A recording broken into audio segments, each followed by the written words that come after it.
Hello, everyone. I'm Ellie Barquette, and I'm your host for tonight's live discussion. I'm excited to be here with all of our guests for this post-event. Why don't you all introduce yourselves? So I can go first. So my name is Jorge Olivares. You saw me thankfully be included in that piece, and I'm very grateful to Team Harmony for including me in my story.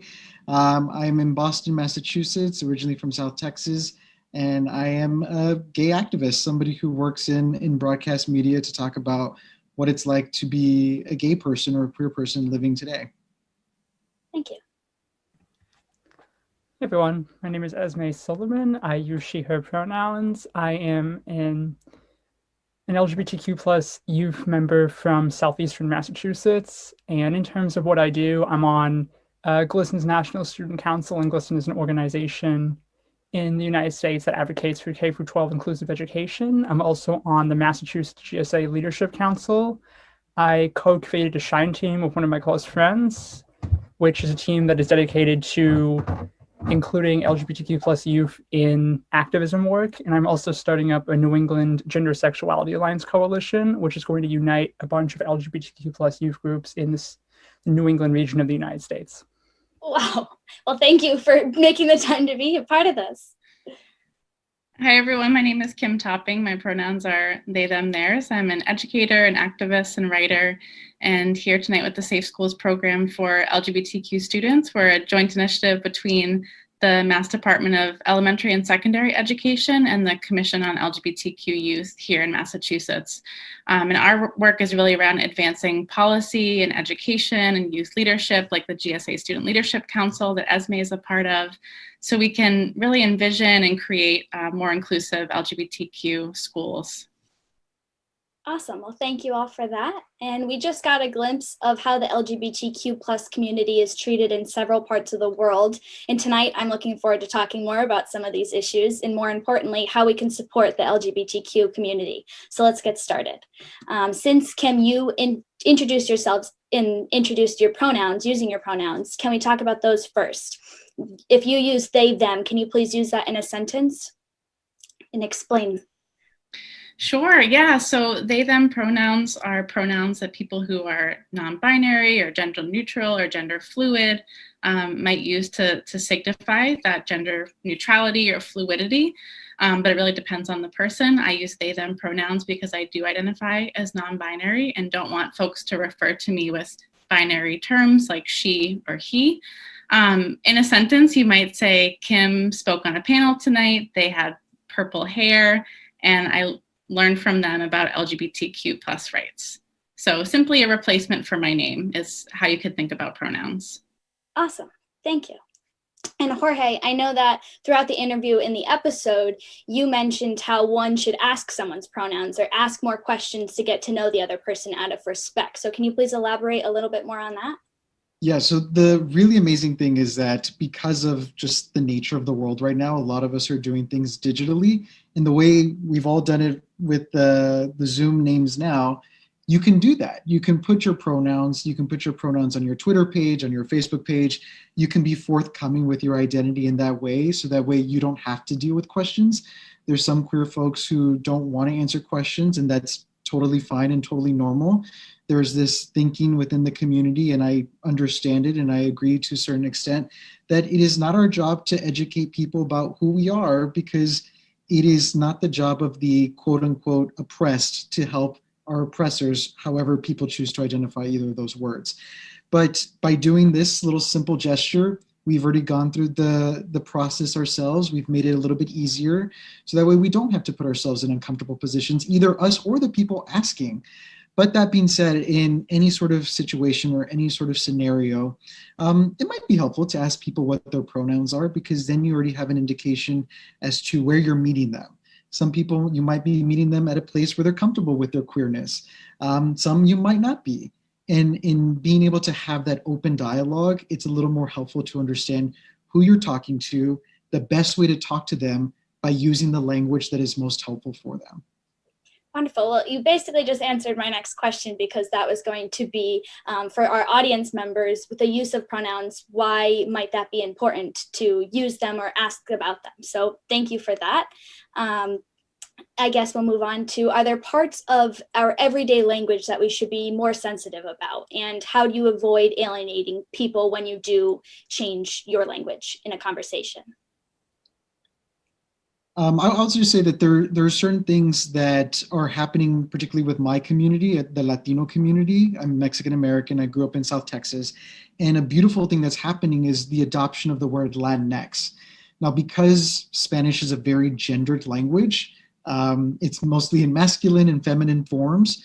And if you're somebody who identifies as non-binary or somebody who doesn't quite like the gendered form of speaking, Latinx is a way to make sure that it's all inclusive. You don't have to choose one or the other. And even doing something like that shows that you're already thinking that language isn't including everybody.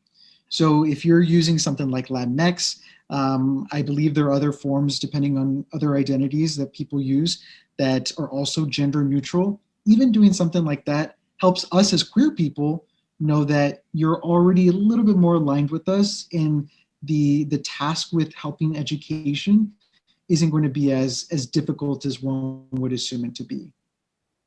Okay, thank you for that. Kim or Esme, do you have anything to add for the English language or anything else? Yeah, I would just like to say that really touched on a point about a comment about like how we don't owe people anything for having to explain to them this stuff. And in terms of, it doesn't just fall on one group of people. You can't just say, oh, okay, so sorry, we're the ones who caused the problem for you. Now you have to go and solve it. No, instead, what we have to do is, in a way, the people who are the oppressors have to be the ones who are willing to make that change and acknowledge their privilege in this situation. And for those of you who don't know what privilege is something that privilege does not mean that you're living a hard life. Privilege means that there's a certain aspect of who you are that is making you that makes your life a little bit harder in that regard. Like, I'm privileged for being white and for being American because of the fact that these two things do not decrease my chances of having success. Whereas, on the other hand, being transgender, I am not privileged in that regard. And it's important to acknowledge your privilege in these cases to be able to dismantle that oppression happening in the first place. Absolutely. Thank you. Kim, do you have anything else to add to that? No, completely agree. And I think it's a really important point around language. And there are so many gendered languages. I think of folks who I've spoken with about Spanish, about Vietnamese, other gendered languages. And there's so much creativity that's happening to really expand that language and make space and affirm non-binary people. And I think that that's just so beautiful. And one of the things we're working on in our program is to work with foreign language teachers to adapt their material so that their classrooms can be more supportive, again, of non-binary and trans students. So just really amazing to see all the creativity out there. Thank you. And just as important as languages is communication. And I know, Jorge, I wasn't the one who interviewed you in the interview throughout the episode, but I was right there on set listening to the entire thing. And what you said about communication really stuck with me. So is there a fine line of when to know when you can discuss something about the community with somebody who's a part of it, or without making them the poster child of it and making them talk about what they've been through, but feeling comfortable enough to ask questions if you truly want to educate yourself? Mm-hmm. I think this works in both ways in terms of who's communicating and who's receiving the communication.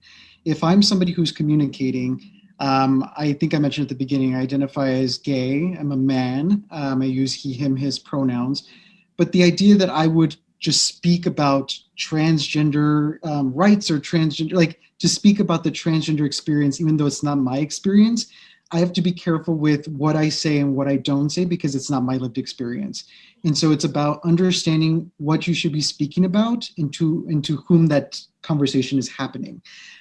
So if somebody were to ask me personally, which to go to Esme's point about privilege, we're very privileged as queer people to be even doing this right now, to say openly, loudly that we're queer, that I'm gay. And I think I forget that sometimes. but even kind of having that conversation with somebody, because I'm very open about my sexuality, just saying, okay, what are some of the questions that you do have?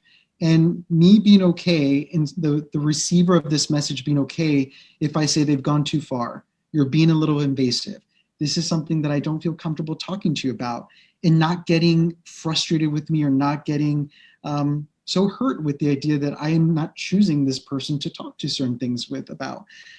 Something that I like to say about, especially when you come out to somebody, that's a very personal choice. And it's a very specific choice you make with the person you come out to.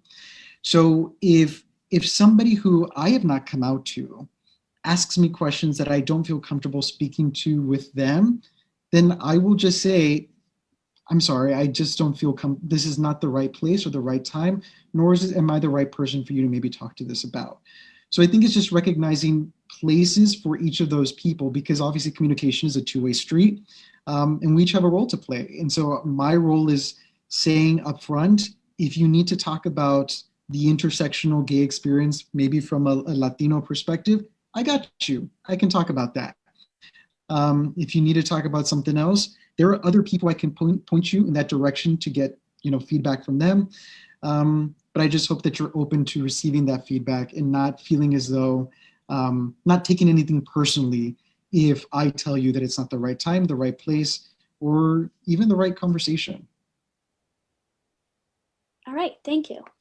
Kim, do you have anything else to add to that on how to make somebody more comfortable in a conversation about either being the person being approached to talk about the conversation or somebody who wants to talk about it?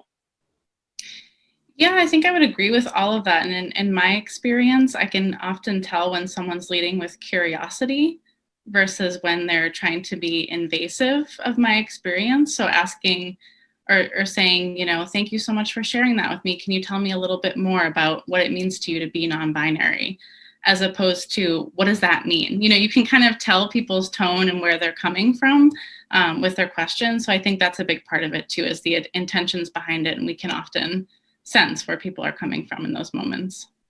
Absolutely. And I had originally come from a hometown in Western Massachusetts where the LGBTQ community was not very much spoken about. And then my parents moved down to St. Petersburg, Florida, where it very much is. And I got to work in a gelato shop with 3 transgenders, and almost everybody I worked with was either bisexual or gay, and they openly talked about everything. So having that experience to be able, and the environment to talk about the LGBTQ community, which I wasn't educated on, and having the environment to ask questions and with somebody who is comfortable with me asking questions. I don't think I ever said, do you mind if I ask you questions about it? But I had said, if you don't feel comfortable talking about this, by all means, it's on you. Please just let me know. But I truly would like to know more if that's okay with you. And I think, if you approach a situation, and that's for any situation in life, if you approach another person with respect, most likely you're going to get respect back. So I think that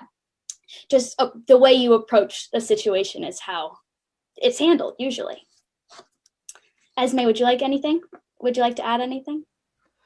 Going off what you were saying about respect, I've had many different conversations with people who have the exact same viewpoints as me.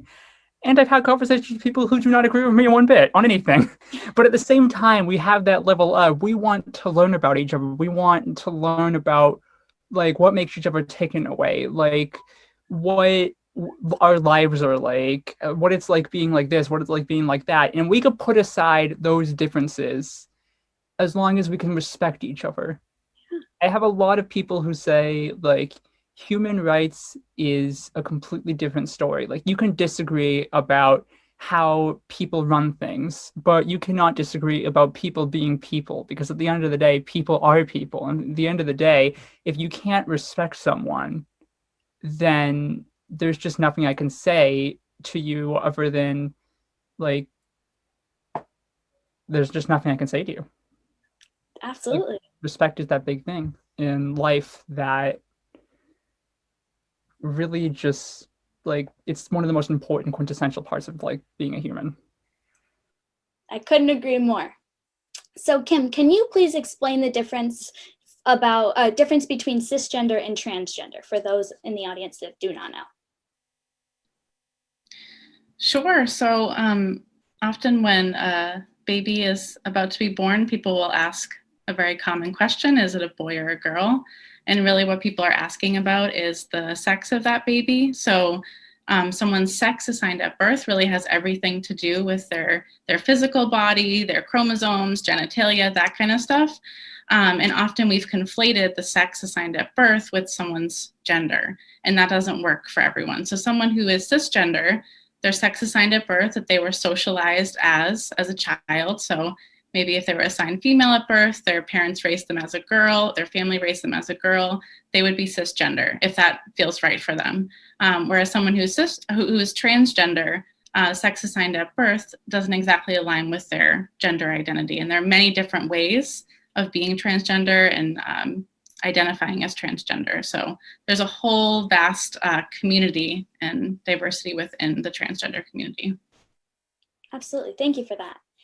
Do any of you, when learning the terminology, do you have any advice to give to someone who is genuinely trying to educate themselves and doesn't have any bad intentions?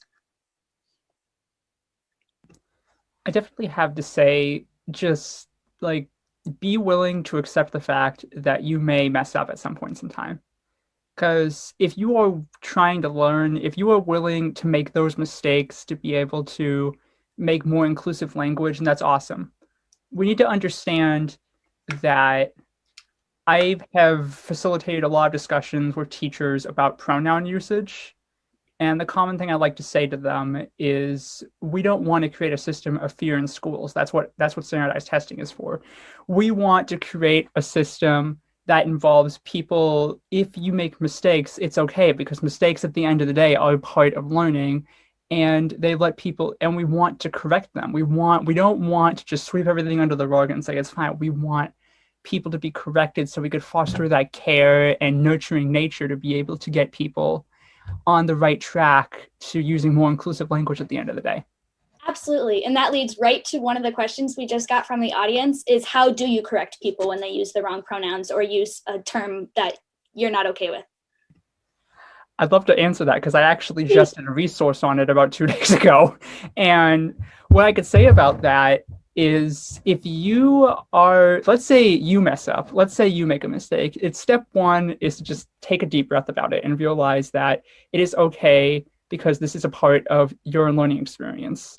What I could say is, number two is, if you catch yourself in the middle of the sentence, you could switch it. For example, let's say I'm in the middle of the sentence and I call somebody, and I'm like, oh, that's his, I mean her, like, dress. And that's just the easiest way you could do it. After a sentence, let's say you realize after a sentence you're doing that. And if you realize that and you say, oh no, maybe I messed up on the pronouns. After that, if you would like to craft a sentence using the person's preferred pronouns, it will alleviate so much anxiety if they could just hear the preferred pronouns after they're talking to them. I have a lot of people in my school who have done that to me. And right after that, they'll just say, hey, they'll use my correct name and pronouns, and they'll be like, okay, that's so much better. Now, let's say you see somebody else misgendering you. What you could do is, number one, is to assume best intent. And what that really means is just assuming that it is simply just a mistake, nothing more. You also, if they're in the middle of something, you could quickly just correct them. I do it to my family all the time when they accidentally misgender me. It's a little bit more annoying because it's my family, but at the same time, it's still effective to everybody. And if the person is done speaking, you could jump in and say, hey, maybe I think that you meant to say this instead. Or you could privately pull them over and say that and correct them. Or if you see somebody else doing it, you could say, hey, you could do that sentence trick and say, hey, this person right here, and use the correct pronouns. Thank you. I think there's something to be said about this idea of feeling safe and whether or not you want to feel vulnerable with strangers. So as queer people, and I'll just speak for myself, I always try to surround myself with people that I know are going to keep me safe. And I always like to place myself in a position where I know that I'm safe. Somebody misgendering you can be a very violent thing. And I say that understanding what all definitions of violence can look like. But if somebody were to say, I'll just use the example of if I were using they, them pronouns, and somebody, because I present male, by all accounts, everybody who would look at me would assume that I'm a man. If somebody's talking to me or somebody's referring to me and they use he, him pronouns, and I correct and I say, it's they, them, and they say, whatever, you know what I mean, then you're already knowing how this is going to proceed. And it is our choice as queer people to remove ourselves from situations that we do not feel safe in anymore. We have no idea how the rest of that conversation will go. We don't know how that conversation is going to make us feel. And at the end of the day, we have to prioritize ourselves and what makes us feel safe. And if what makes us feel safe is to remove ourselves entirely, then that's what we have to do. Because yes, I can be of help to you, but I can't do all the work for you. So if you want me to do all the work and inform you about what my queerness looks like, I can't do that. Just because it does go to that whole point of what is going to make me feel like I'm being 100% right now with myself. Okay, we just got another question from the audience. It says, my family believes my child is too young to know how they identify. I believe my child absolutely knows. This has caused many problems. Do you have any advice as to how to talk to them without getting into arguments? And whoever understands first. So, well, I would just say there's lots of research out there that is very clear that gender identity starts around 2 to 4 years old. So it's very common if they're thinking about a trans young person that, you know, sharing that with people at 2 to 4 years old, that's pretty common. And same thing around sexual orientation, that's, you know, 7 to 9 years old that people are beginning to identify that, and sometimes much earlier, sometimes much later. So I think starting in that place and showing people some resources and information around gender and sexuality, because sometimes people haven't been exposed to this information. That's totally understandable in the society and culture that we're growing up in, that we're not learning about LGBTQ plus experiences. So being able to share those resources, maybe videos, introducing folks to other people, can really open up their minds and their hearts. Okay, thank you. In some countries, as we saw throughout the episode, it is against the law. So if we don't want anyone to be unsafe, and how do they seek support in their country if they don't want to do something illegal? Jorge.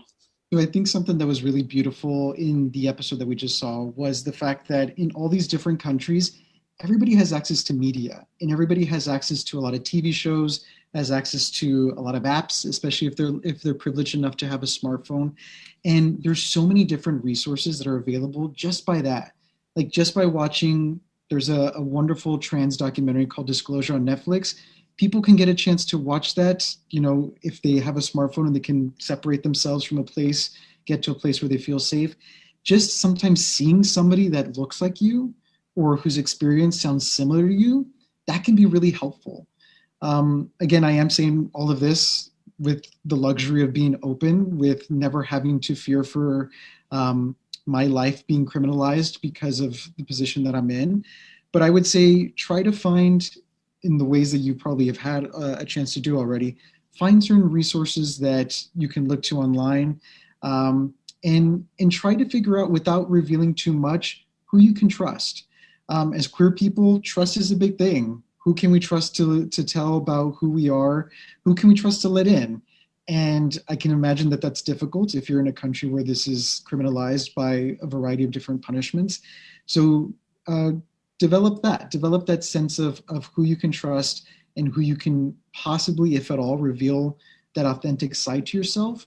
But I think it all starts with yourself. If you can tell yourself, you know, I think I'm queer, I think I'm, you know, a member of the LGBTQ community, as long as you can be okay with yourself knowing that that's true, then hopefully the rest will fall into place at the time that it needs to happen.